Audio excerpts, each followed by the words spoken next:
to episode 456 of Cinematary. I'm your host, Zach Dennis, and I'm here with Michael O'Malley and Andrew Swafford. In today's episode, we're going to be talking about movies that we saw this week in part one. And in part two, we're all going to go through it, and we're going to talk about 1976's Salò, or the 120 Days of Sodom. A movie that I have put on the Young Critics ballot for several years because I knew that the only way that I would watch it is if I made myself watch it. And here we are. And this year we didn't even vote. We just decided to do it. And so now we don't, it's like it's the done. fascists we are. Yeah. It is. It's gonna be one, y'all. It's gonna be one. All right, well, let's go ahead and jump into movies that we saw this week. I got two for us. The first one I watched, as you know, there's a number of offerings post Oppenheimer that are on the Criterion Channel related to the atomic bomb and its the reverberations of it in Japan specifically. And this one is Hiroshima Mon Amour. This one, definitely deals with the kind of the end of World War II and how it's ruminating through Japan, especially Hiroshima itself, but also has this it's kind of couched between this love story between a Japanese architect and a French actress.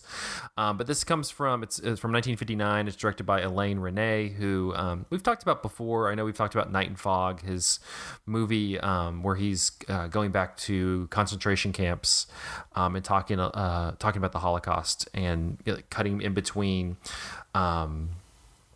that and talking about the Holocaust and like footage of the concentration camps at that period of time when he's filming.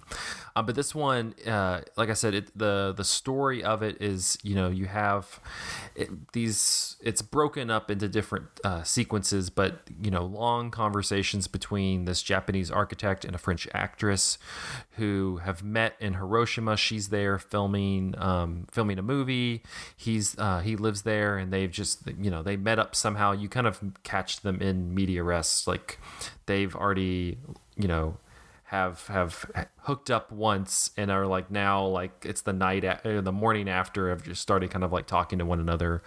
But it takes place, I forgot what specifically. I want to say between 20 and 30 years after the bomb has dropped. No, not that far. It's 59, so probably closer to 20, but probably a little bit less. Wait, what year was the bomb dropped? 45. Yeah, so not that far actually. But anyway, so that's that is still reverberating through the town, but you have that along with them kind of sharing previous life experiences and romances and things like that. And so the first half of the movie I found to be really compelling. It's mainly leaning on his life experiences, and a lot of it is him. He was in the Japanese army. He wasn't at Hiroshima at the time. His family was. You can kind of see him not necessarily directly engaging with it, but it definitely is something, just the pitfall, like, the fallout of the bomb is definitely like still very much intertwined with like his relationship with this city. And Renee does very similar to what he did in Night and Fog. Like the first half of the movie, he's cutting a lot between like them having like kind of them talking and in bed, and like sequences and images of days after the bomb had hit, the destruction of the city, people with radiation poisoning and things like that. And so you kind of have like this dissonance between this like budding romance and them talking about romance and life, and just kind of like the shadows, the ghosts of this town that are still kind of very much there and very much prevalent, even though they may not be like on the surface as much anymore. And the first half of the movie really has this kind of haunting quality to it, because it's these two people who have fallen in love or whatever to a degree, have like found this connection, but there's just kind of this, as he's recounting like how he's gotten to this period in life, like there's just kind of this phantom that's behind him the entire time, that really like he it's still like tough at this period in time to like kind of wrap your head around what all of that meant. The second half kind of loses me a bit, I'll be honest. It focuses more on like her romances and her life experiences. I wouldn't say it necessarily like in like, I don't know. It's a little bit more compelling when like he's trying to kind of work through his life to this point, and you have like, the atomic bombs drop on Hiroshima, and like how that's affected this entire community and this entire country at this point. And with her, it kind of is also, I think it's also trying to kind of somewhat make this connection between, people come from very different, places and very different, sets of problems and whatever, like, very different places of life. And it kind of almost sets up like, she's had all this stuff happen in her life that's led her to this. He's had all this stuff happen that's led him to this. And it definitely like is, her kind of big crucial life experience that definitely had an effect on her, is that she was having this affair with a German soldier who was in France during the Nazi occupation, who she was having an affair with. And then I don't know if like her parents or somebody found out, but pretty much it's found out, and she's going to meet him one day. And I don't think they necessarily found out that they're they're connected, but she's definitely like going toward the place where they're going to meet. And he's like shot down by, whether it's British troops or American troops or whatever, like he's killed. And that has like this great effect on her. And I don't know, I'm open to being wrong, but I kind of was just like, you losing this lover who was a Nazi, is, I feel like, a little bit different than your whole city being bombed and nuclear radiation fuming from this bomb that initially killed, just a hair under 100,000 people, but then grew over time to be over 200,000 plus people. I feel like those are different. And like, I hear what you're saying, lady, but it's a little bit different. I don't know, but, man. Have you ever dated a Nazi and then not? I guess not. I don't know. We shouldn't be too quick to judge. I was just kind of struggling with it, because I'm just like, I hear you, and that's really sad, and I feel for you, but also, one, he was a Nazi, and then two, these are vastly different world events that are happening at this point. And I sympathize more with the guy who had his entire life disrupted by the dropping of the atomic bomb. But, that's just me. How much do you think that she knew he was a Nazi before they hooked up? Like, do you guys remember? How much did she know he was a Nazi? Like, before they were in the relationship, I'm imagining like maybe he's like the morning 40% Nazi. I think we can still date. The morning after, like looking up from the bed, and there's like a swastika on the bedside table or whatever, and she's just like, "Oh no." Oh well, he's nice. Yeah. Yeah, I don't know. It just kind of that kind of we got toward the end of it, and I was just kind of like, like, well, I'm losing it a little bit here. I don't necessarily sympathize. Like, I sympathize, but at the same time, it's limited compared to like the stuff that he's kind of wrestling with in the first half. But I still think it's good. The Emmanuelle Riva is the French actress. She's very good in this role, and it is kind of like it was placed. Criterion put it on there as just kind of like this, not counter programming, but like additional programming to Oppenheimer, where this very much comes from the mindset of like the perspective of people in Japan and in Hiroshima, compared to like Oppenheimer, which is very much like the American perspective in that whole situation. So do they also have stuff by Japanese filmmakers as well? They do. They have Kurosawa did a movie that's directly tied to the dropping of the bomb, and they have a number of other films that are by Japanese filmmakers. Oh, I didn't realize that. What's the name of the Kurosawa movie? I'll look it up for you later. But sorry to put you on the spot. No, I forgot what it's called. But yeah, I have not seen it either. I have it. Rhapsody in August. Is that it? Something with fear. It's something fear, I want to say. But yeah, Hiroshima Mon Amour, it's on the Criterion channel, but it's also it's a widely heralded French New Wave film. I'm sure it's pretty accessible to get to. It's probably at your local library or something like that as well. So it's worth checking out. The other one I'm watching is, as you know, again, barreling toward the end of the world, is AI, artificial intelligence. This is a part of Criterion. Again, Criterion Channel had this really great curated series of films about artificial intelligence. So it gave me a chance to rewatch After Yang by Kogonada, which I appreciated a lot more in a rewatch than I did. Really good movie. People should watch that. I really liked it a lot more the second time than the first time. So I recommend that one if you have not seen it. But the other one that they had that kind of sparked my interest was AI, artificial intelligence. Steven Spielberg. It's one of the Spielberg movies that I have not seen, so I thought this was kind of a good time to check it out. It came out in 2001. It came out in June of 2001, which is just good to mark because one, Spielberg goes on a little bit of a shift after September 11th, but two, in the third act of the movie, the Twin Towers prominently feature when they go to this Manhattan has become this wasteland because it's completely underwater for the most part. And when they enter this waterlogged Manhattan, the Twin Towers are there prominent, and you're a couple months before. But yeah, so this is Spielberg 2001.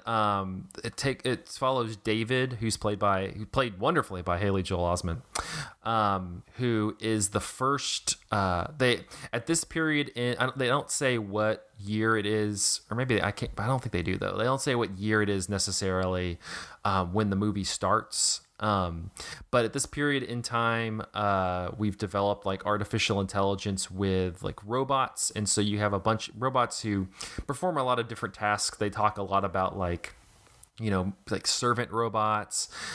Later on in the movie, you meet Jude Law's character, who he is a pleasure robot. He's, a prostitute. Was it Gigolo Joe? Gigolo Joe. What do you know? That's his whole catchphrase thing. Some of the names and naming conventions in this movie rock. The Flesh Carnival, is that what it's called? The Flesh Fair. Yeah, it's great. Flesh Fair, I love that. But David's a robot as well, but he is the first one that they've programmed to take in and use his AI programming to consider love. And so he's adopted by this employee of the robotics organization, and his wife, their child is sick. I think they kind of presume is probably going to die. And so they kind of give him to this family as a test case.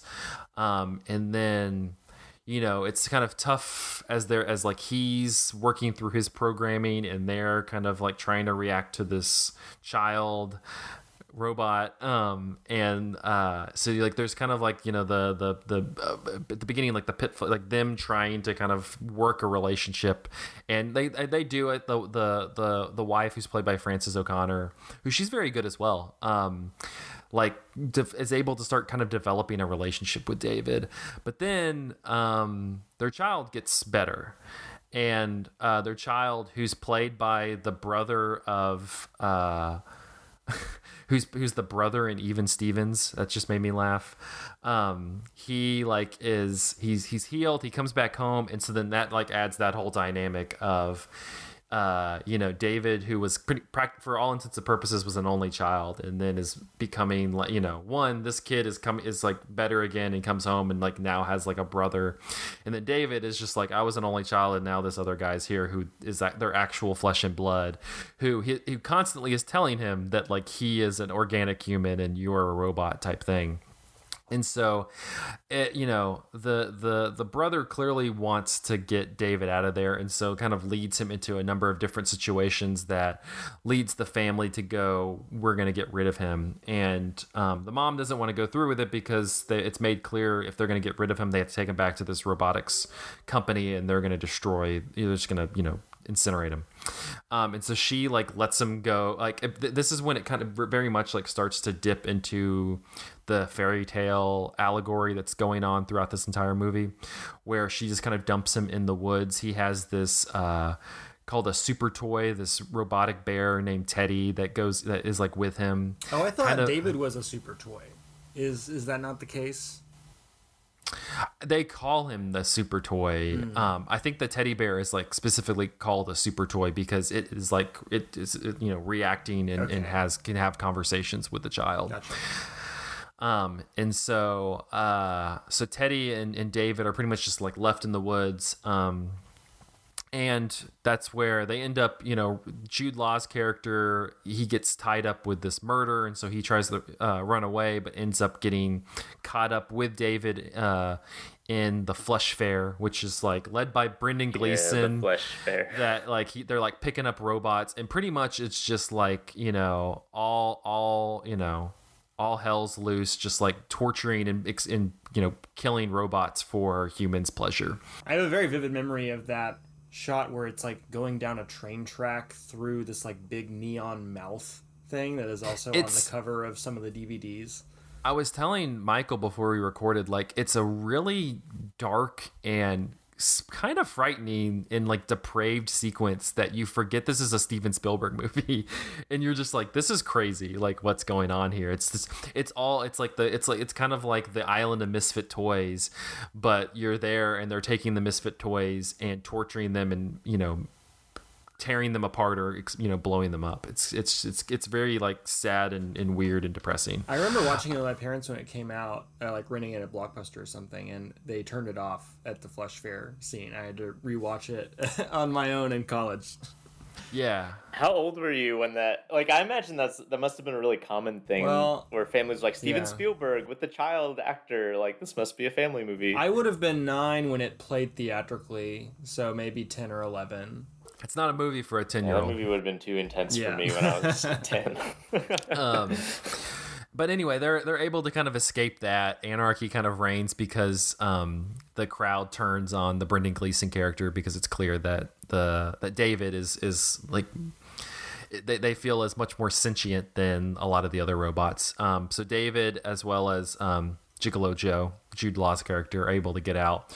And that's when it becomes, that's when it starts, it's a little bit of a play on the Wizard of Oz. They end up going to, I forgot what the city's called, but they go to this city to meet with Dr. No, who is pretty much this, you pay to get advice robot that's voiced by Robin Williams, to find out. David is looking for the Blue Fairy because one of the, hit the fairy tale that really like latched on for him was Pinocchio, and he wants to find the Blue Fairy who turns Pinocchio from a puppet into a real boy.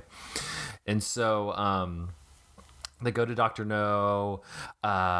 He gets the information that he needs, and of course, like the robot company is like searching for him and is trying to like take him back.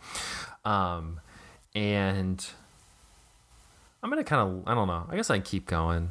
I'm trying to like how much plot I want to like get into. Oh, just whatever. It's from 2001. I mean, I think where the movie ends up going, plot wise and emotionally, is what I hear people argue about regarding AI. It is very well, and not irrelevant is the fact that this was initially supposed to be a Stanley Kubrick that's what I was going to movie, get to. This was a longtime project of Stanley Kubrick. When Kubrick died, he had passed it off to Spielberg, and so Spielberg made it. And a lot of people argue over this because Steven Spielberg and Stanley Kubrick, while I seemingly very close friends, make very different movies, and a lot of the kind of sentimental levels of this movie, people kind of go, oh, it's Spielberg playing nice over a more hardened Kubrick script or Kubrick project. That was my assumption when I watched it in college. Yeah, so kind of where it goes is the blue fairy is less an actual, it's of course not like an actual thing, and he ends up going back and kind of finding out that he's the creation of the creator, the CEO, the creator of this robotics company, who David is the image of his lost son, or his son who died, or what, he's like created David in that kid's image. But David ends up escaping and becomes frozen underwater because he goes to Coney Island and finds the, in the fairy tale land, the blue fairy from Pinocchio, and then becomes like encased because he literally goes 2,000 years without running into any other human forms until 2,000 years in the future, an alien. Again, just going to kind of like leave it there. But yeah, I don't know. You can definitely feel the fingerprints of Kubrick on it. Like you can see where just like in like the semantics, the logistics of like the whole artificial intelligence, like you can see him kind of getting into that. I disagree though that like Spielberg like cuts, rounds the edges. Like I think it, like I said, just with the Flesh Fair, like it definitely has, it's pretty scathing and edgy a lot of the time. Like you definitely have that more sentimental, you have that like parent-son relationship that you would expect from him. It's worth also noting, outside of the Kubrick thing, that this is the second movie that Spielberg wrote himself following Close Encounters, which also is like very much built off of like a familial relationship.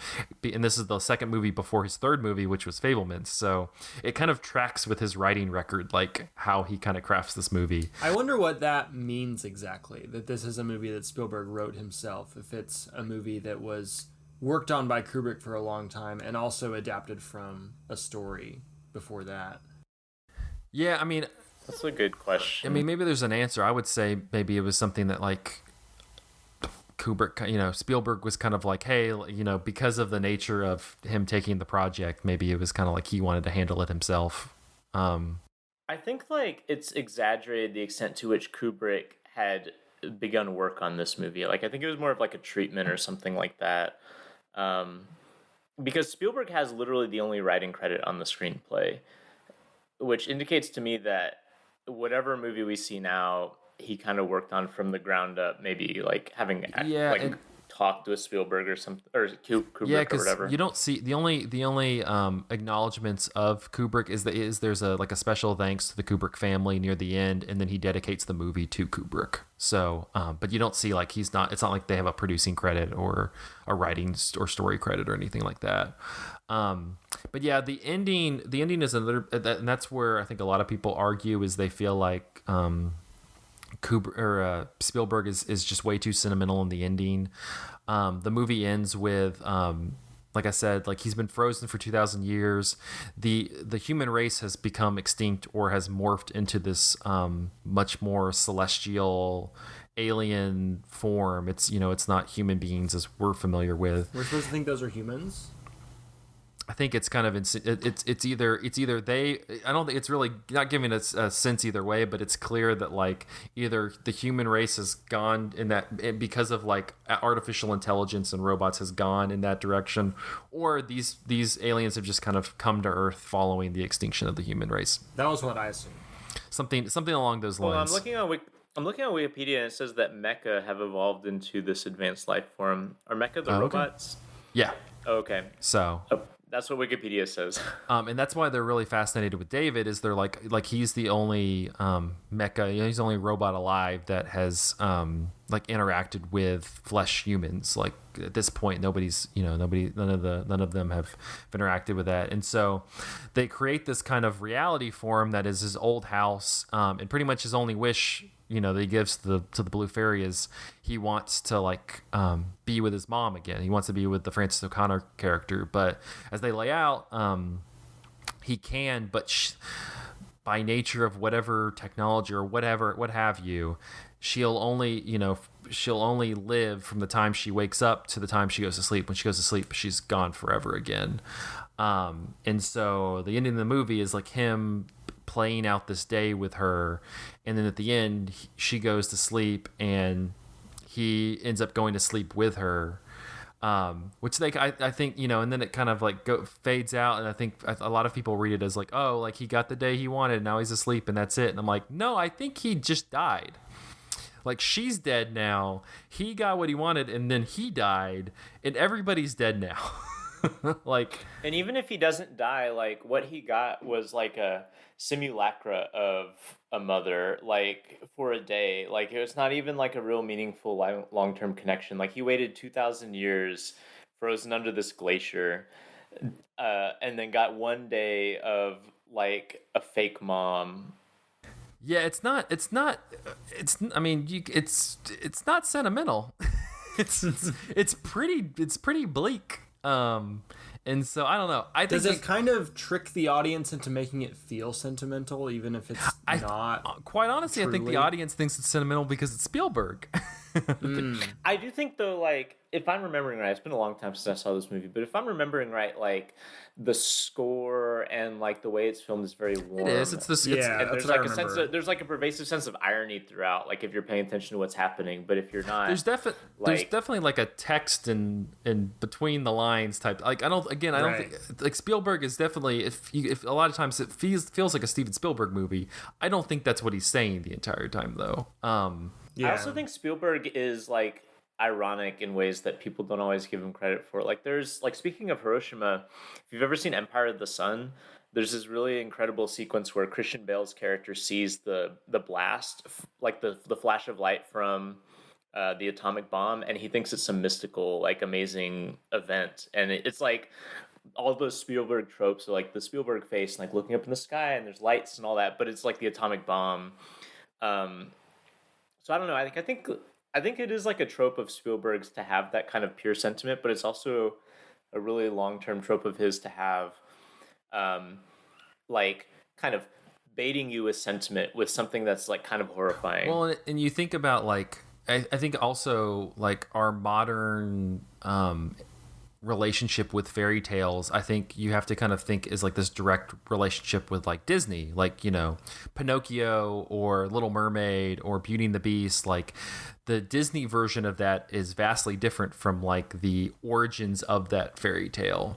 And I think even the Disney Pinocchio is pretty dark by modern Disney standards. Exactly. And so like I think he's also kind of playing with that to a degree, because like I said, there's the whole thing is this fairy tale allegory the entire time, but I think he's also using that to kind of get into these really dark, lonely, just kind of hollowness of humanity at this point. I don't know.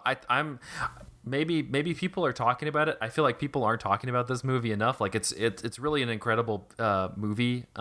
It's easily like top tier Spielberg. It's fantastic. It's on Criterion Channel. Well, we're recording this on the 31st, so we will be gone by the time this episode comes up. But it's a Spielberg movie. I'm sure you can find it like at whether you rent it or at the library or something like that. It's it's top notch. It's fantastic. I feel like it's like, like every band that's like kind of famous and popular and has a big fan base, they have the album that like people know and love from them, and then they have the album that the fans really love. I think like AI is like the like fan favorite Spielberg, as opposed to like whatever E.T. or Raiders of the Lost Ark. I gotta say though, Spielberg's got to return to this titling convention of having an acronym and then just having the acronym explained in the title. E.T. the Extraterrestrial, AI, Artificial Intelligence. Like, what's next? Yeah, the Fablemans. My family was a little fucked up. Michael, you had a movie though. I'm gonna stop talking for a while. Yeah. So I saw this movie came out. At least around me, it was theatrically released earlier this year, but it's got a 2022 date on Letterboxd. But I saw Enys Men. I'm not sure if I'm pronouncing that right because it is a Cornish term that means Stone Island. So this is a movie that is kind of marketed as a horror film that is set in Cornwall, which is not a subculture of the UK that I'm like particularly familiar with. But in this movie, it's set in the 1970s, I think 1973, and it's like set on this island off the coast of Cornwall, And I remember seeing the trailers for this movie, and it was kind of marketed like a Wicker Man type, like folk horror thing. And that's not exactly what this is. Like, it's kind of a bait and switch for the advertisers, because what this really is like a nearly avant-garde movie about this woman's daily routine on this island. She's like part of a, I don't know if it's a research team or like a conservationist effort or something like that, but she's basically going to this like looking at this flora every day, and just describing in this little journal like what's happened with this flower that she's looking at. And eventually she starts looking at this lichen too, that's on this like kind of like mysterious looking like ancient statue. And eventually kind of like weird, unsettling, reality breaking things happen, but not in like very, you know, boom, like, you know, exciting ways. It's just like little subtle things where she'll see like a figure in the distance and she's not sure who that figure is. Or this character shows up and this character kind of seems like she's her, but a younger version of herself. Or like you'll see her flip through a book and there's like a picture and we don't really know what this picture is. It's kind of like the end of Repulsion type thing. Like really what this movie reminded me of, and why I was interested in talking about it, is it reminded me a lot of Skinamarink, in the sense... I was going to say, I remember it coming out shortly after Skinamarink, and the discourse online was very similar. Yeah, it's like one of these things where it's like marketed as a horror movie, and it is horror adjacent, but maybe even less so than Skinamarink, or excuse me, maybe even more so than Skinamarink. It is a mood piece that is using certain stylistic conventions. In this case, like a really, really... like thorough recreation of like 70s film grain, and like certain like colors, like red is really prominent. Like this woman has this red coat that's kind of looks like the coat in that's really iconic in Don't Look Now. Wait, is that what it's called? Yeah, that's right. Okay, I almost said not the Bob Dylan Don't Look Back. I almost said Don't Look Up, and I was like, wait, that's not right. A lot of don't looks. At any rate, a new Cinematary series coming soon. Donald Sutherland movie. All the directions not to look. But anyway, so like not there either. This movie's kind of like a vibe piece about like, it's basically about this environment, this like kind of like what seems to be this kind of backwater, like starkly rural and insular Cornish environment, which I'm not familiar with Cornwall whatsoever. Like I recognize the name, but it kind of seems like almost like pastoral, but kind of like Wickermanish in the sense of it's this island that seems to have been like secluded for so long that like modernity has kind of skipped over it. And it's not a particularly scary movie, but it's a very textured and interesting movie. And I don't know, like horror movies are interesting because, or the genre of horror is interesting because like more so than like almost, in fact, more so than any other genre I can think of, distributors are willing to just like kind of go with weird vibey shit and like push it. You know, like this movie didn't get like, you know, a Conjuring type release, but it got a wide enough release that it was released in like a good number of cities, like for the kind of movie that this is, like a essentially plotless movie about a woman watching plants grow. It played at Regal Theaters in Knoxville. Yeah, and I'm just like interested in that as a phenomenon. And you can go back to other things too. Like if you go back and watch like Paranormal Activity or the Blair Witch Project or whatever, which are much more accessible movies than this, but kind of doing the same thing, which is like in some ways like challenging audiences by baiting them with horror stuff and then having a little bit of a gloss of horror, but really for long periods of time being kind of experiments in format. And I don't know, like it's just very interesting. Like for a lot of genres, they've kind of been boiled down to storytelling beats that are kind of agnostic about stylistic conceits. You know, like you know, a lot of Hollywood filmmaking has kind of eschewed this distinctive style in favor of like story, you know, tropes. like rom-coms or something. Like it's pretty rare to have a rom-com that's experimenting with style, like film style. Like most of the time, like it's on a screenplay level or like the kind of tropes of the genre. But like horror is like the one that retains like a dedicated interest in like we're doing weird stuff with the camera. Because that's how you unsettle an audience or catch Yeah, them off balance in some way. it must be. And what's I guess that's interesting because it allows stuff like Enys Men to exist, uh, and get a lot of people to see it. Even though it's the type of movie that you could very easily market as not a horror movie. In fact, you could market it as like a completely avant-garde. Like it's not hard to imagine like this being like a Grasshopper release that gets like a a MoMA screening or something like that. But instead, it's this movie that was kind of pushed as a horror film, like Skinamarink. But Skinamarink at least had like some jump scares and stuff. Like Skinamarink was trying to be scary, and I'm not convinced that Ennis Man is trying to be scary.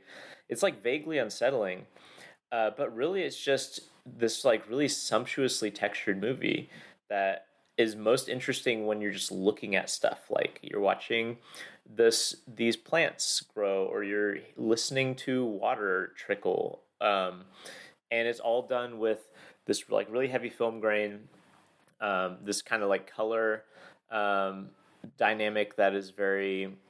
It feels very much. I don't know what to describe it as, but it feels very like 70s film color dynamic where these colors are kind of like almost like feels like they're bleeding a little bit through the film grain a bit, like really bright colors seem to be. Do you know if it was shot on celluloid? I want to say that it was. It certainly looks like it. Oh yeah. So I'm looking at Wikipedia. It was shot on a 16 millimeter, and a lot of it too doesn't have synchronized sound. That's another thing too. They have sound playing over the movie, but that doesn't match like what's on the screen. And it's not like characters are having conversations because it's really just this woman. But a lot of it is like very soundscapey, like where because they filmed the 16 millimeter, it's not like that they're like capturing like a bunch of audio like in the environment. And so you have this very clear like dubbing and very, very clear like playing with like these collages of sounds in like over these kind of landscape photo or not photos shots. Anyway, like it's if any of that sounds interesting, like if you were a fan of like that sort of vibe thing, and I really do want to stress like it's pretty close to being just like a straight up avant-garde movie. Like it's not plotty whatsoever.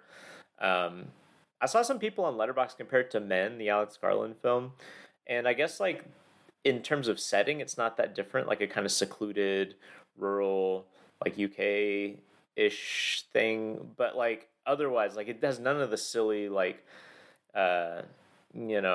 stuff that Men does with regards to a screenplay. People just think all men are the same, you know. Yeah, and there is like maybe a gender thing going on here. Like there's, I don't know, like it's very opaque, and again, like it doesn't seem to be that interested in like big grand stylist like big grand thematic like gestures as in like communicated through a screenplay. In fact, like I mean there's maybe an argument to say that it's really more of like a environmental piece about this area of Cornwall. Like the movie was distributed like advertised in Cornish in certain areas. For example, like if you go on Wikipedia, the UK theatrical release poster that they have has all of the credits listed in the Cornish language, and so like there is like almost like an anthropological or like ecological interest in like just environments and subculture and that sort of thing. That again has nothing to do with the kind of like unsettling stuff that happens in it. That's only mildly unsettling. Anyway, it's just like an interesting movie, and like I don't know, for as much as like theatrical distribution seems like really in the toilet now, especially with the strike in the theater or the studios kind of just torpedoing their release schedules on purpose. It's weird that this got a theatrical release, and I don't know. I'm not super hopeful about theatrical distribution, but it would be kind of fun if like mainstream theatrical distribution cratered and all that we had was like weird stuff like this, like bouncing around the remaining theaters. Yeah, if theaters just needed stuff to put on screens and they were putting up weird shit. Yeah, I don't know. I mean, made by people. That's maybe what happened with this one. I'm not sure what happened that this got as big of a push as it did. But well, speaking of weird shit to put on the screen, if you need something, theaters, have we got a weird thing for you? Boy, coming up in part 2, we're going to talk about Salò, or the 120 Days of Sodom. After this.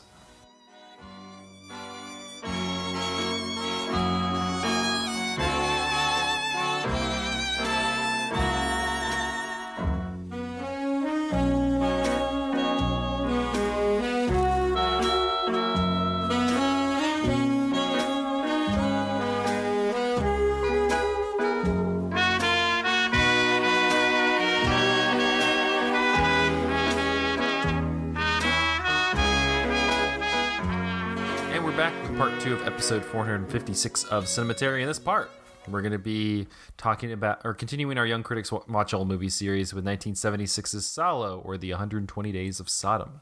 Directed by Pier Paolo Pasolini, from a script by Pasolini and Sergio Citti. The film stars Paolo Bonicelli, Giorgio Cataldi, Uberto Paolo Quintavella, and Aldo Valetti. A group of fascists round up 9 adolescent boys and girls and subject them to a 120 days.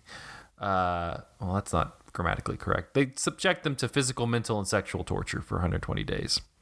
Pasolini's writing collaborator Sergio Citti had originally been attached to direct the intended adaptation of Marquis de Sade's The 120 Days of Sodom.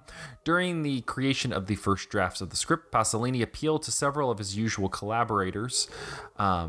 But while collaborating with Citti on the script, he was compelled to transpose the setting of Salò from 18th century France, which is where it's depicted in the original book, to the last days of Benito Mussolini's regime in the Republic of Salò in the spring of 1944.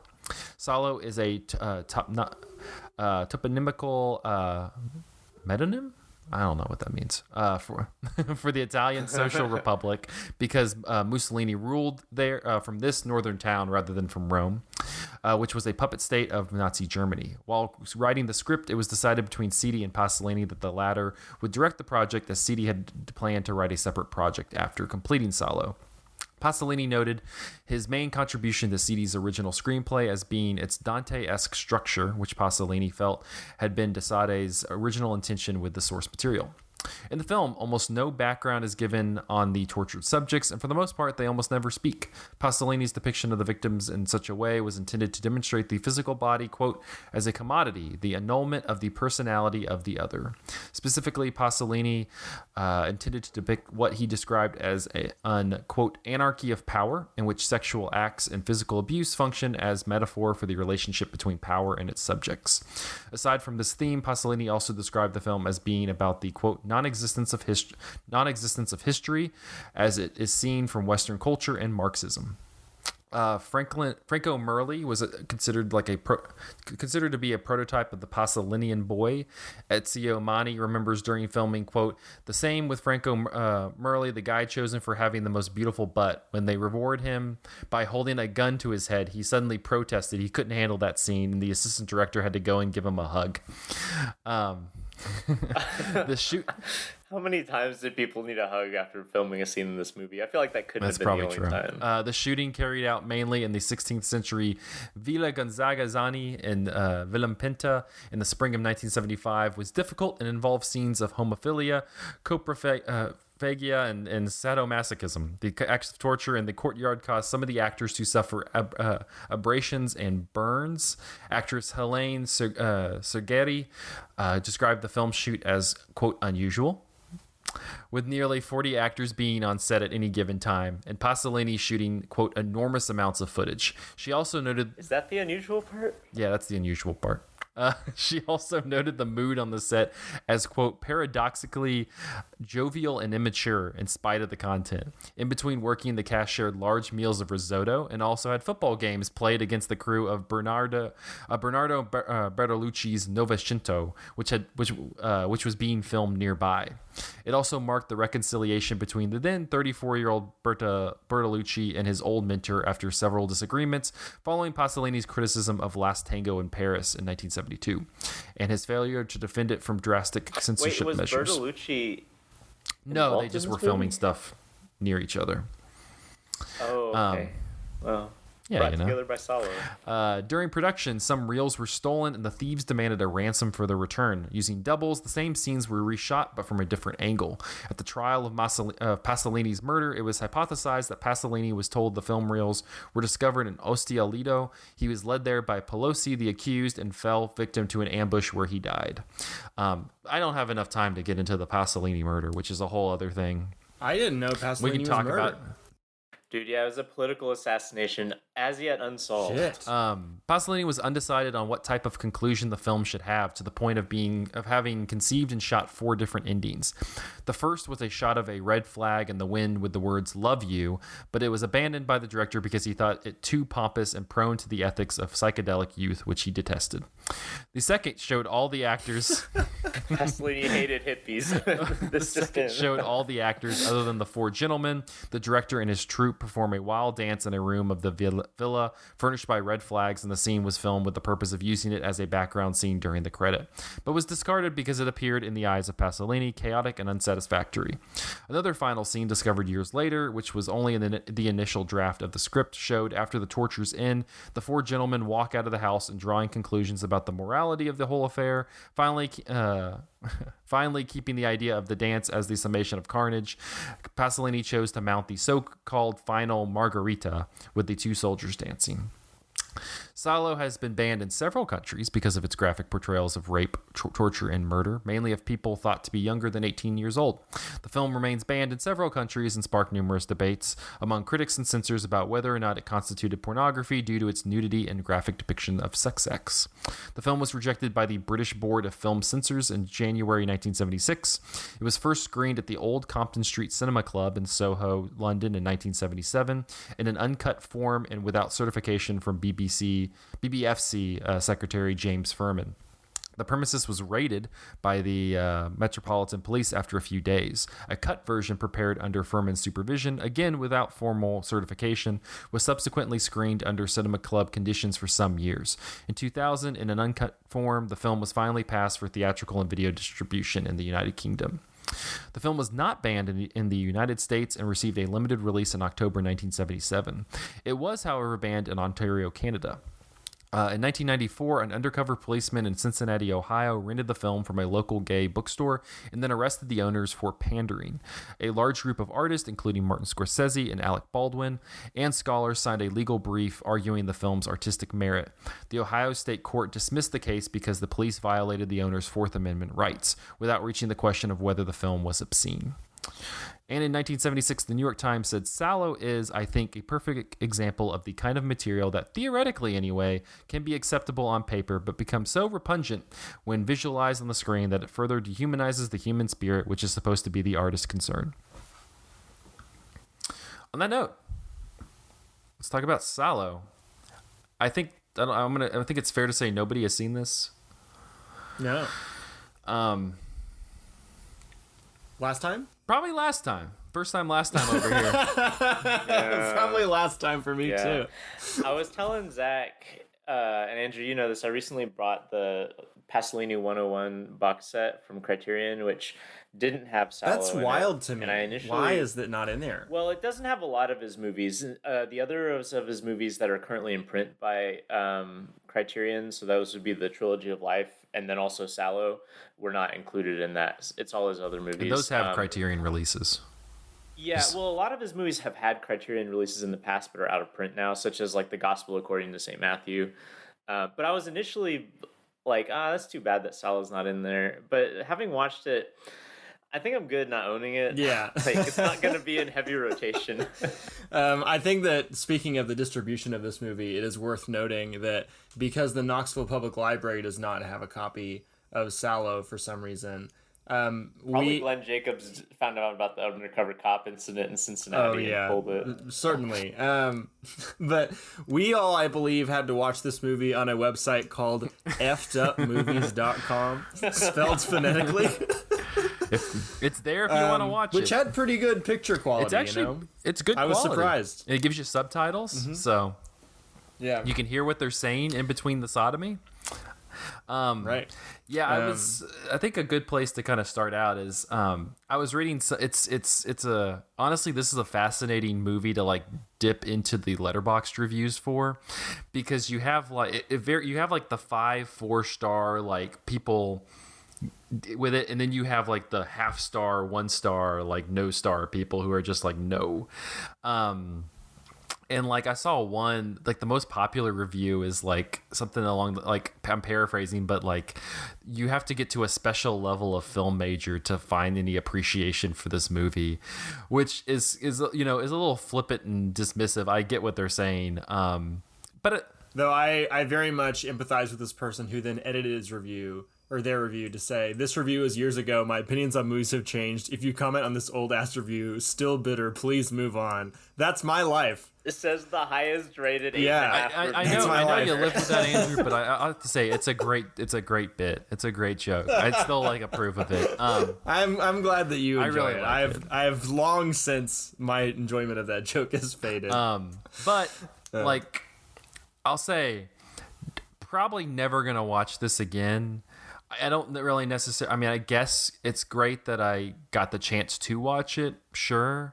I feel like after reading a bunch of stuff, like I understand what it is. I found a little bit more appreciation for it, where it's just like, yeah, it fucking is awful to watch, but that's kind of the point. It's not supposed to be joyful to watch. I get that, and I think a lot of the criticism to it, where it's just like, this is just torturous. It's like, yeah, I think actually Seth had I really liked Seth's review for it, where he's just like, that's kind of the, like, it's wanting you to react that way. Like, that's what it's asking you to do.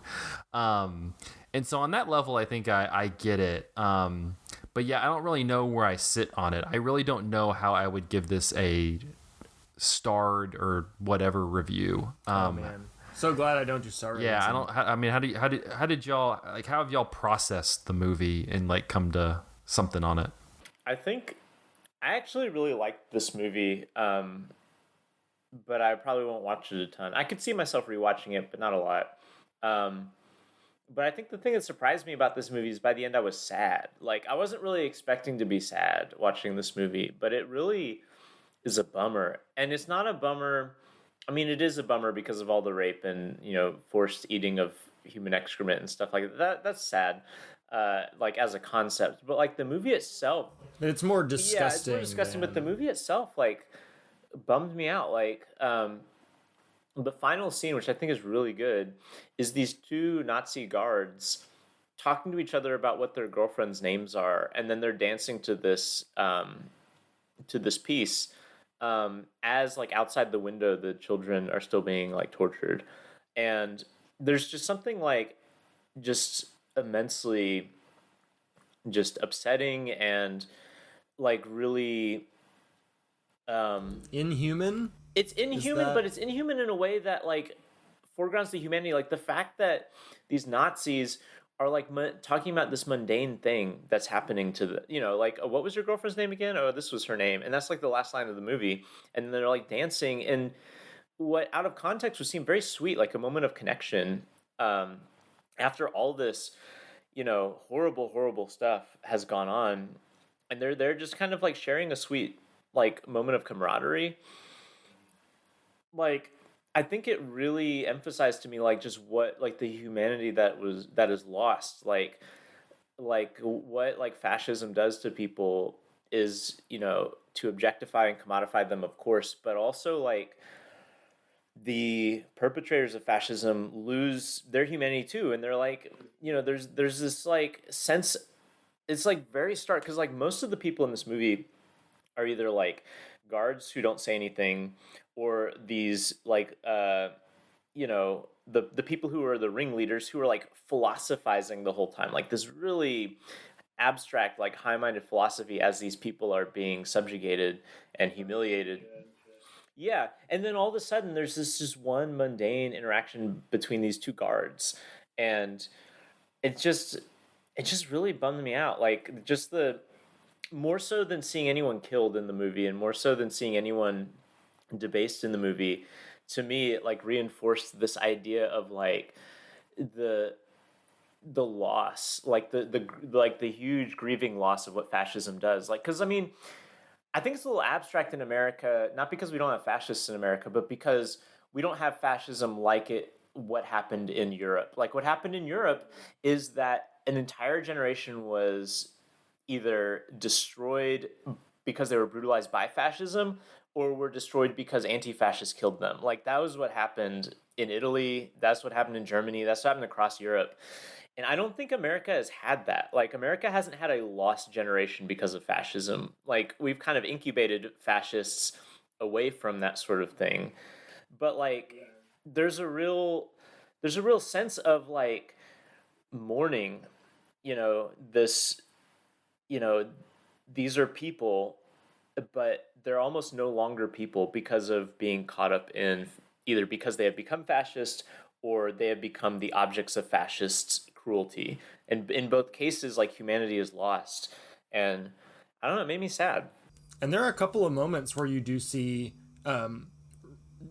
not necessarily repentant emotion, but emotion on the part of the guards. Like in the first scene where they bring in the big dinner plate full of shit.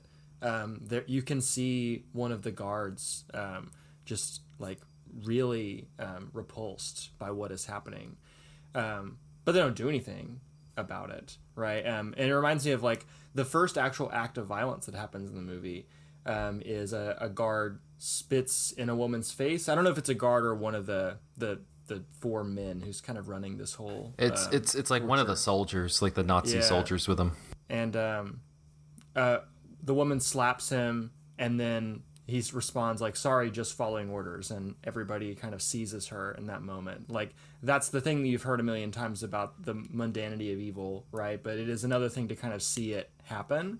And one thing that I have been kind of like internally debating about this movie is like whether or not you could kind of get to the point of the movie without actually watching it. And I lean towards like watching it is the better option. You know, it's not fun to watch, as we've been talking about, but I do think there's something about like the visceral experience of it that makes the point or the points sink in a little bit more. And to me, one of the things that I wasn't quite expecting about this movie, because it has such a large reputation, you know, I was kind of expecting it to just kind of be wall-to-wall suffering. And it really doesn't start there. It's not until like 30 plus minutes in that the torture and the sadism gets really bad, because they spend such a long time showing this kind of formal, regal, bureaucratic process that was required to set all this up. You know, the very first scene of the movie is just these four guys sitting around a table signing a paper. And like that is kind of the evil of it, I think, right? Like this is not a thing that people did because they just kind of went mad one day and like had this violent manic episode. They thought about it really hard. They had all these philosophical conversations whether or not this was the right thing to do. And they decided that it was, and they did the fucking paperwork that you have to do to make something like this happen. And like that kind of tension between like the refined and the depraved is like what is the most interesting about this movie to me, and how like they're able to justify depraved actions by dressing them up and calling them refined and using the philosophical language to make themselves appear dignified. Yeah, I forgot what review I read it in, but I think one of the things that really kind of like cleared up and kind of helped me really focus on the movie and what it's saying was, one thing that the movie's really doing is less saying that like, power, like what is like pure freedom, like power brings freedom, but like what is pure freedom? And the reviews like pure freedom, as like what this movie gets at is that it's pure freedom is not just like being able to do what you want and like not having these restrictions. It's not that. It's freedom. That power brings is having the ability to then use that power to harm the people below you, and like that's what all the four main people are doing, is they are four heads of state, for lack of a better word, for this fascist Italian government, and they really engage in what like pure freedom is, and that's we have the power and we're going to use that to torture you with that power because you're helpless against it. And I think that really like gets at the point of like what's going on here. Well, and like the fact of like at this point, like of that like pure unfettered fascism, it almost is without ideology, in the sense of at this point, where they have absolute control. There's no point in the theory of fascism anymore. It is simply like a depraved, like, I'm doing this because I'm bored and I want to see what's going to happen with that. And like, I think like there's something that this movie gets at that I've not really seen a lot of other movies about fascism get at, which is like the fundamental like emptiness of it. Like, one of the things that was kind of a weird thing about experiencing this movie is my wife Rebecca kind of walked in. I was like, what the hell? Well, no. She walked in after having been out doing some stuff. And we hadn't really talked in a couple days just because we were busy and stuff. And so I paused the movie and we were talking about the special session that the Tennessee legislature had recently had about gun law and stuff like that, which nothing ended up happening. And we were talking about like how awful and craven it was that like they would have this whole like special session in which like families of like the Covenant children who had been killed in Nashville were like begging these legislators like, please pass something regarding like gun reform or anything, and they barely did. There's like just a very small handful of bills that pass, and all of them are stupid and don't even like do that much good or bad. But we were just talking, and it's like, it's truly difficult to kind of understand, like, what do these legislators care about? Like, what would they say is the thing that they're trying to accomplish here? And it is not so just empty. there, but like their broader political project. Right? Yeah. What's the end game? What is like right-wing fascism? Well, fascism in America, what is its end game? I mean, it obviously is there to subjugate people and to be white supremacist or whatever, but what is truly the end game of that? And it's like, the really bizarre thing is like, it often doesn't even seem to be for the benefit of the fascists either. Like, these state legislators who are like, just, looking at these crying mothers and, holding like 30-second committee meetings in which all they do is table all the bills. That's not good for them either. Like, there's nothing at the core of this, like absolutely nothing. And I mean, you can say that it's like a product of capitalism and they're like beholden to the gun lobby or whatever. And, I mean, that is true to an extent, but like when you're in the act of it, like what is going through their mind? Like it just, these are just shell men, enacting like a machine that's just like bent on cruelty. And so anyway, like the movie, like the two halves of the movie kind of bookended my discussion about that with my wife. And it was like really striking to me. You don't hear the kind of like fascist ideology stuff that you normally hear with Nazis. Like I don't even think Jewish people are mentioned. There's one part where they have people take off their pants to see if they're circumcised. But otherwise, there's none of the race science stuff.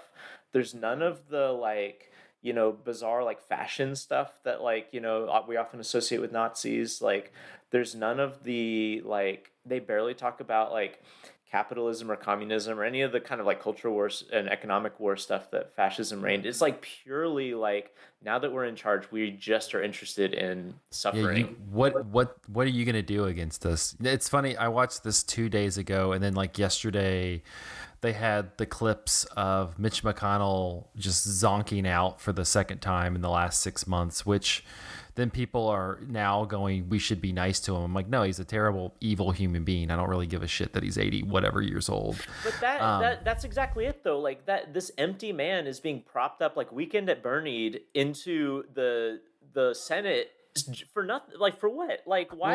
Well, I was thinking about him because I'm just like, he's somebody who, you know, at some point probably could have, like, because I was thinking, I'm like, he's been doing this specific role for so long. Like, why the hell would you want to do this role? And then, like, in the context of this movie, I'm thinking, well, if you were the president, you think about the president, like, you're the president for 4, maybe 8 years, and then you kind of just go away. Like, even now, like, Obama's kind of, he didn't do anything. He just pops up occasionally. What's George W. Bush doing? You know, like, he just encourages NBA strikes to end. Yeah, and, like, people to vote against Bernie. That's all. Exactly. Obama does Yeah, these days. he goes off and, like, you know, but pretty much you're president, and then you're like, what else can I do at this point? So you just kind of go away, and it's like, well, yeah, somebody like Mitch McConnell is just pure evil because he's stayed in a position of power where he could lord and hold that power over things to make decisions that other people wanted to see, that he was like, no, I can strike that down.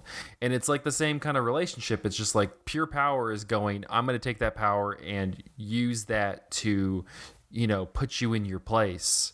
And like I think that's like, you know, pretty, it's kind of the essence of what this movie is saying. And I'm like, yeah, like that's why he stayed in this role to the point that now he's like, you know, zooting out of, you know, press conferences and being propped up because he's got more pure power than, you know, Joe Biden does right now. So it's just like, that's why you stay there. I don't know if I can say with any certainty what was going on in McConnell's mind when he was at his sharpest. Though I do wonder, like, if he was a true, like, ideological fascist, like, why was he not a more ardent supporter of Trump, you know, from the jump? But, you know, what we're trying to get to the heart of, like, well, what do we think motivates fascism? I do want to remind folks of the headline cycle of the Republican Representative Madison Cawthorn saying that the DC is full of cocaine orgies. Hell yeah. Because I mean, that's kind of the hypothesis that Pasolini proposes in this movie, right? He kind of presents fascists as people who are driven purely by this like desire to dominate, and like a depraved kink that they have, just to enjoy the actual suffering of other human beings. And there was a quote in the movie that I wrote down because I thought it was kind of key. One of the central fascist says, "It is when others are degraded that I rejoice, knowing it is better to be me than the scum of the people. Whenever men are equal, without that difference, happiness cannot exist. So you wouldn't aid the humble, the unhappy. In all the world, no voluptuousness flatters the senses more than social privilege." And I've also heard it said that, like, the key difference between the right and the left politically is, like, one is interested in maintaining hierarchy and one is interested in flattening hierarchy. And thinking about it in that way, like, a far right fascist is somebody who just, like, gets off on the idea of being at the top of the hierarchy. And he says that quote in the movie while all the prisoners are being forced to beg for food like dogs, and they're eating out of bowls and eating off the ground and things like that. And, like, that does seem to be, on one level, like, a possible end game of fascism, right? Just, like, completely dehumanizing and degrading people just for the sake of the people who aren't being dehumanized and degraded feeling like they're superior to the others. And, like, I mean, there's, like, stuff in the movie too that, I mean, I think one thing that Pasolini films usually are really, like, bullish about is that fascism and capitalism and consumerism and kind of bourgeois morality and like bourgeois sexuality, like those are all intrinsically linked. Like that's something that's like throughout his films, is this like, idea. Cause like he is like a communist, like, people can talk about like Godard and stuff like that being like a left-wing guy. And like, I mean, that's all true in theory, but like Pasolini was like boots on the ground, like, actively fighting for like revolution. And like his death was like a political assassination and things like that. And like he was very, very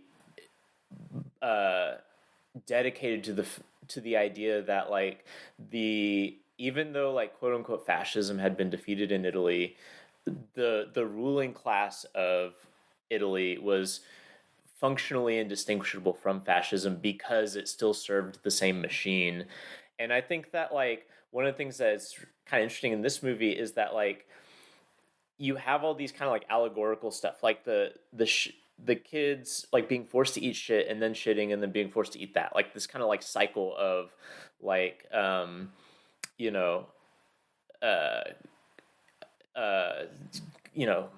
what's the term, coprophagia or whatever, and like that being like a metaphor for like consumerism and capitalism, because that's what capitalism does, is it like feeds upon everything until it only can like devour itself, like, so like, in America we're at the stage of fascism now where like there is very little like common good, or like the commons are long since gone in America for the most part. And so what capitalism is doing is devouring capital, like, and devouring other companies, or like the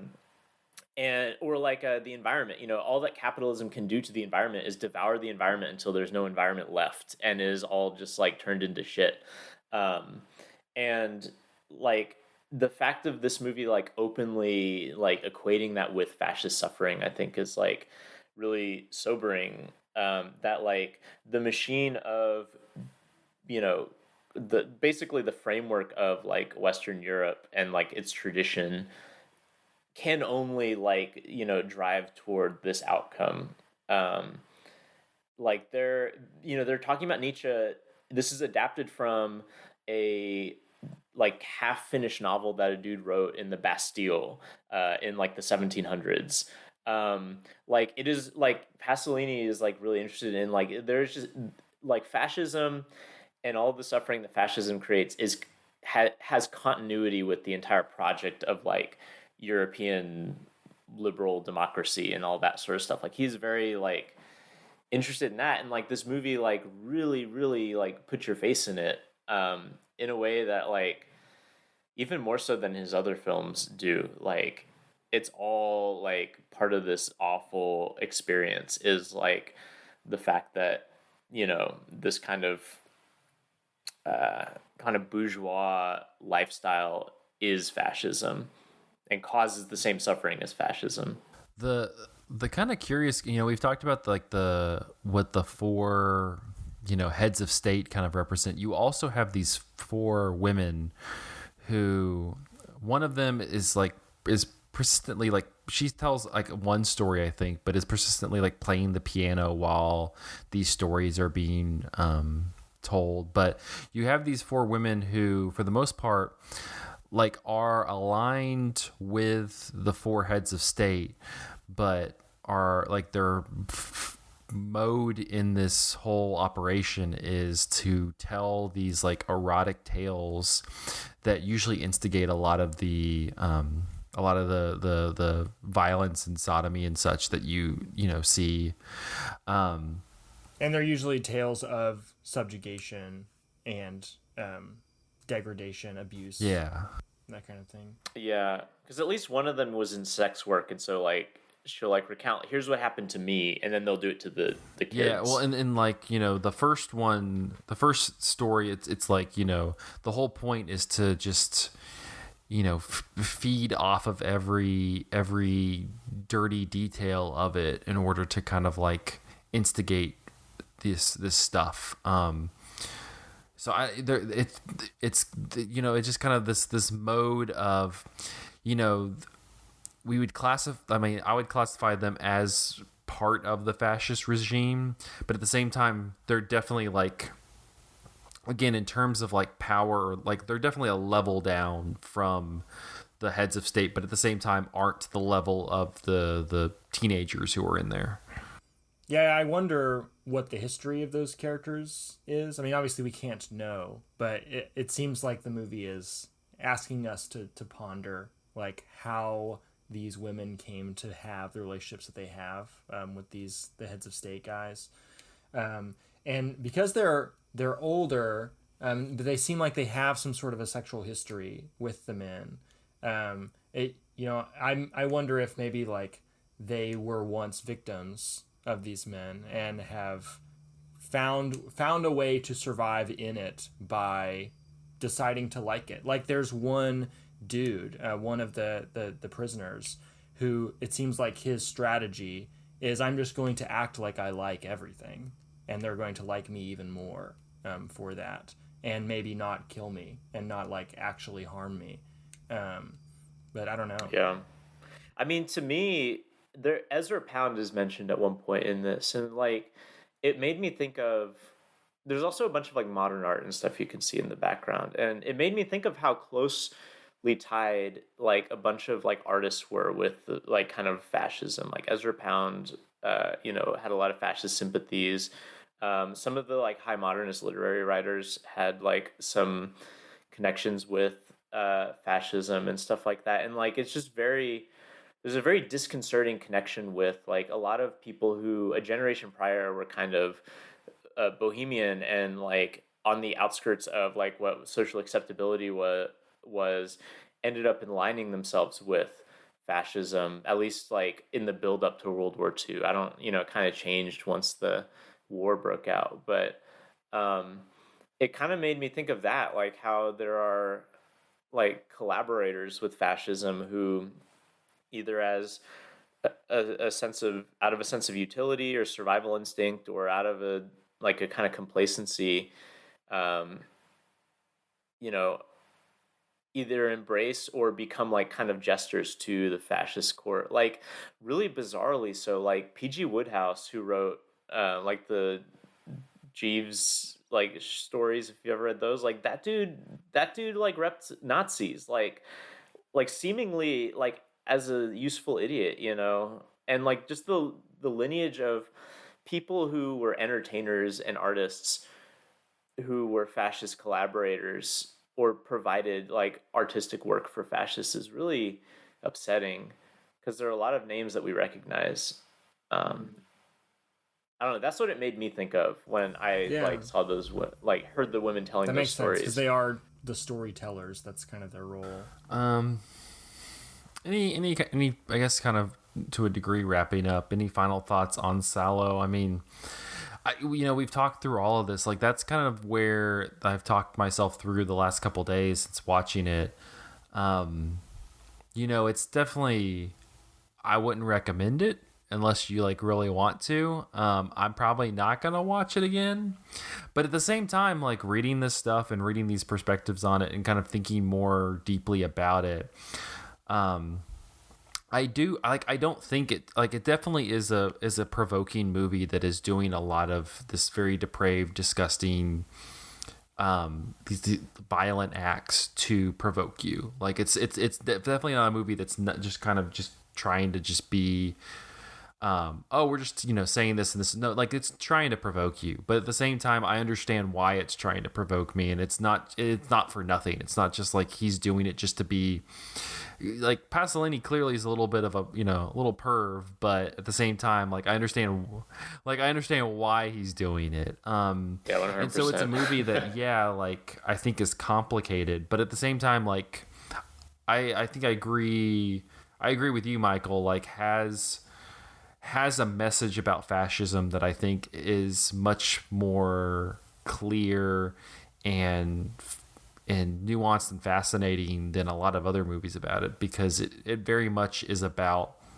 like we've talked about, like there is this banality to evil, and we want it to be like something, we want it to be something like Hollywood storybook. You know, you look at people reacting to the indictments in Fulton County with Trump and others. Like, they want it to be like this Hollywood storybook, like we got evil this time, and you're like, it's probably not going to be that way. We don't know what's going to happen, but it's probably not going to feed what you're looking for. Like, evil is just mediocre and banal and just boring. And even though in that mugshot he's definitely trying to present Hollywood evil. Well, that's the wild thing, is like, you have like the kind of Law and Order, like, we got him folks who want it to be a movie, and then you have Donald Trump himself who wants it to be a movie. Like, and fascism has this just like weird to it, like aesthetic, like performative aspect to it, you know, like the obsession with aesthetic is very weird. But I mean, my main point is just that, like, I think that this movie captures like that to a degree in a way that I think a lot of movies don't. And so it's not something that people are going to actively want to watch over and over and over again necessarily. But I do think that even though it's like described as like, oh, like, again, like we watched it on fedupmovies.com, it is this like, you know, prolifically disgusting, depraved movie that people talk about. But, you know, I'm just saying that there's more to the depravity than just being gross. You know, I don't think it's just one that's just being gross to be gross. And so I appreciate it more than just going in where I'm just like, we're just going to suffer for 2 hours and watch this thing. Now, I have a question for you, Michael. Zach alluded to Pasolini being a little perv. And I know that you've seen a lot more Pasolini movies than we have. And I'm curious, like, how he generally treats sex in his movies. Because, like, I can't imagine this movie being made by somebody who doesn't have, like, an intimate familiarity with kink, right? And, like, surely he is not a sex-negative person as a general rule, right? But he's kind of looking, He is not. In fact, the 3 movies he made before this are what gets packaged by Criterion as his trilogy of life, which are like adaptations of the Decameron, Canterbury Tales, and then the Arabian Nights. And all of those are very sex positive.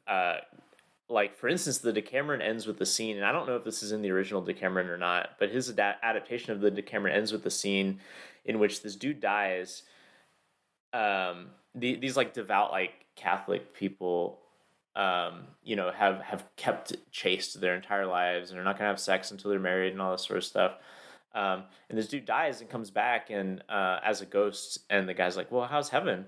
And he's like, it's great. And he's talking about all this stuff, and he's like, did they talk about sexual sins or whatever? And he's like, no, God doesn't care about all that. And then the movie ends like with the guy like running through the streets being like, right, it's okay, I can have sex. And like, so like, there is like a real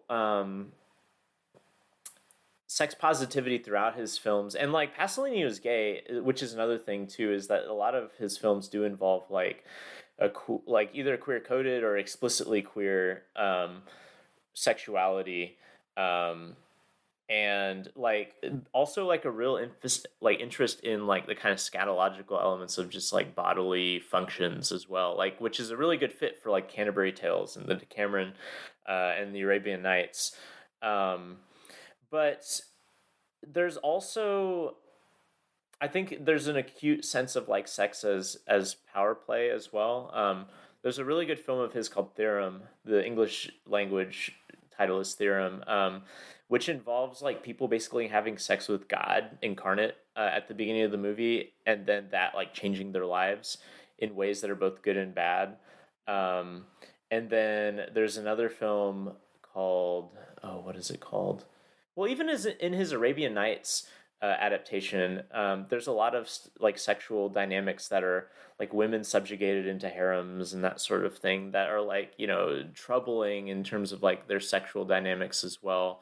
And, you know, some people could say that this is a product of the time or whatever, but like he does play around with like kind of young actors being nude, which is like disconcerting, especially in Arabian Nights. there's a lot of like imagery of like sexual imagery of people who are like clearly very young, like, which is kind of gross, I think. So anyway, like, yeah, so his films are like suffused with sexuality, but it's a pretty wide spectrum of it. And I think in a lot of ways he viewed sex as liberatory, but also understood the ways that like sexual mores could be inhibiting and like a function of like the kind of like fascist like bourgeois machine. Yeah, because this movie definitely seems to be like to acknowledge very honestly that like when people are given total freedom to do whatever they want, like they're going to pursue sexual pleasure because like humans seek pleasure and sex feels good, right? But it is when that like desire for pleasure is kind of compounded with this really insidious desire to actually subjugate and harm other people in order to make oneself more powerful, that you get something like what happens in Salò. So yeah, there's a really disturbing part, like one of the earlier instances of like the kind of like sadism in Salò involves them picking two teens to get married, and then consummate the marriage in front of everybody, but then are not allowed to actually consummate the marriage because then they're ripped off each other and then separately raped by the older men.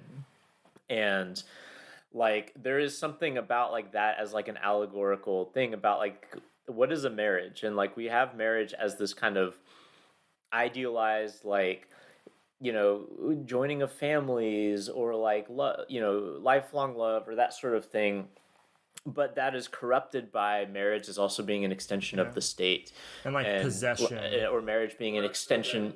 Yeah, marriage being an extension of possession, or marriage being an extension of like these kind of like property values. When families are joined, like there is like historically like a financial or property connection between those families as well that like ties marriage into like a kind of capitalist economy in a way that makes it very impure in terms of like love, and I think that there's like a keen awareness of that in these movies. I don't know though, I mean, I think Pasolini seems to be working through some sexual stuff too. He has an Oedipus Rex adaptation, which I think I talked about on this podcast once, but Oedipus Rex is of course a very troubled story with regards to sexuality, because like I killed my dad and now I'm having sex with my mom by accident, and you don't make an adaptation of that. And also like putting biographical details in the movie, like Pasolini's dad was in Mussolini's army, and he basically puts that into the Oedipus Rex film. And you don't make a movie like that and then have parts of your own biography in it if you're not also kind of like trying to work through some sexual stuff. It seems that went unresolved by the time he was murdered. Well, unrelated, but I guess my last point would be just that I was surprised to be surprised by the end of this movie. I think that you kind of know what it's going to be going in because the reputation precedes it. But after watching an hour and 45 minutes of it, I felt a little numb to the violence and the suffering on screen. But I was shocked again by how intense the violence of the last scene was. And wow, yeah, I would have intense. preferred not to see some of that, and did look away from a lot of it.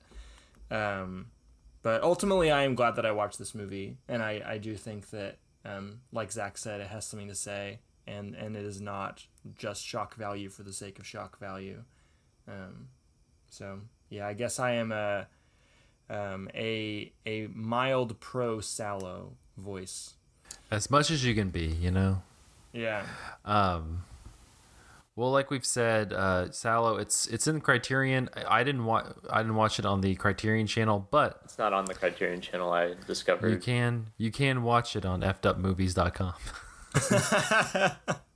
Maybe the best place to watch it. Like Andrew and I went through a whole journey of trying to like find a subtitled version of this film. I found like there's like 4 versions on the Internet Archive, but none of them were subtitled. So then I was like, I tried in F'd Up Movies, the principal sponsor of this episode, doing the Lord's work.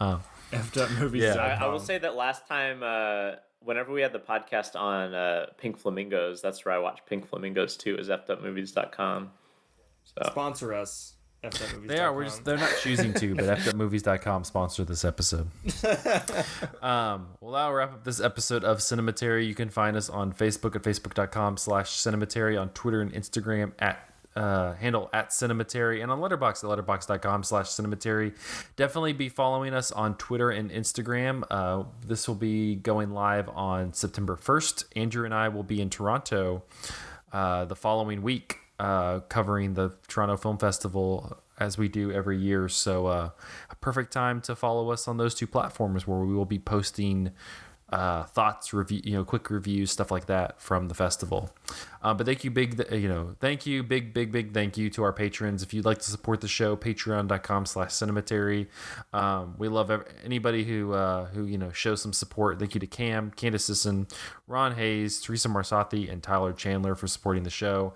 Next week we will be concluding our Young Critics Watch Old Movies series with 1982's Fast Times at Ridgemont High, which I feel like will be more teens in uncomfortable situations. Yeah.